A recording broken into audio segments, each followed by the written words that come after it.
So we were talking about the Thames Challenge Cup earlier. So this is the men's equivalent event now of the Walgrave, the Thames Challenge Cup, where we've got De Hoop of the Netherlands on the left-hand side of the screen on the Berkshire station, and Tyne Rowing Club A on the Buckinghamshire station. Now, Kath, this is actually a rematch from the Y-Fold Challenge Cup earlier, where we had De Hoop versus Tyne in the Y-Folds. It was De Hoop that won out in that instance this morning. Do you think they can do it again in the Thames? Well, I think they're already showing they're here in force, aren't they, the De Hoop Club? They've already really sneaked out. Very powerful, very slick. They've got that lovely Dutch style that we often see with international crews. Long, smooth, really strong round the finish, finishing it off. A little bit more sort of jerky, if you like, from the Tyne Club. They're, you know, aggressive, short and punchy, powerful, but they're just lacking some of the skill around the back of the stroke, coming around the finish as the oars come out, that is giving so much run to the crew. And a beautiful shot from behind here. You can see that boat running in between the strokes. Really, that's where De Hoop are winning here. It's they're allowing the boat to run in between each stroke, and that's the, you know, boat speed is made up of two components: the power you put in, but also how much you let that power, you know, allow the boat to run before you take the next stroke. And beautiful, really dominant display going past us there.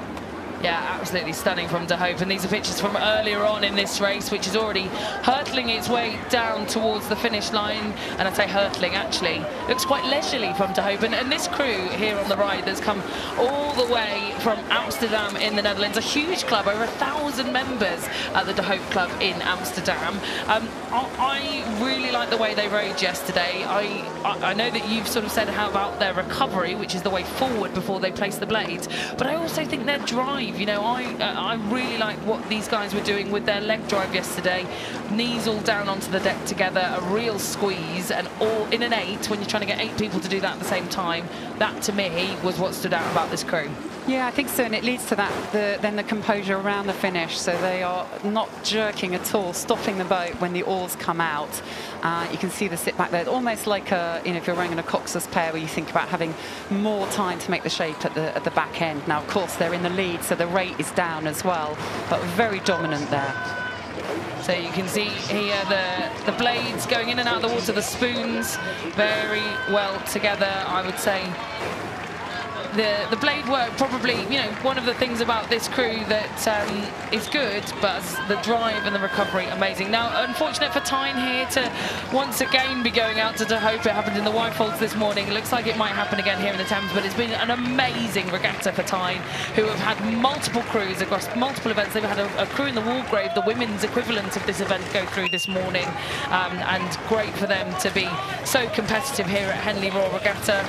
And coach Alex Lee, who's also coaching the Newcastle University women that took a win this morning, will be pleased to see the progress that Tyne Amateur Rowing Club is making. But De Hoop of the Netherlands, the Koninklijke De Hoop Vereniging De Hoop, will move through and affectionately known as Big Boys United De Hoop, I've seen on their Instagram, on their social channels. So I'm sure those tuning in will be pleased to see a victory for them here.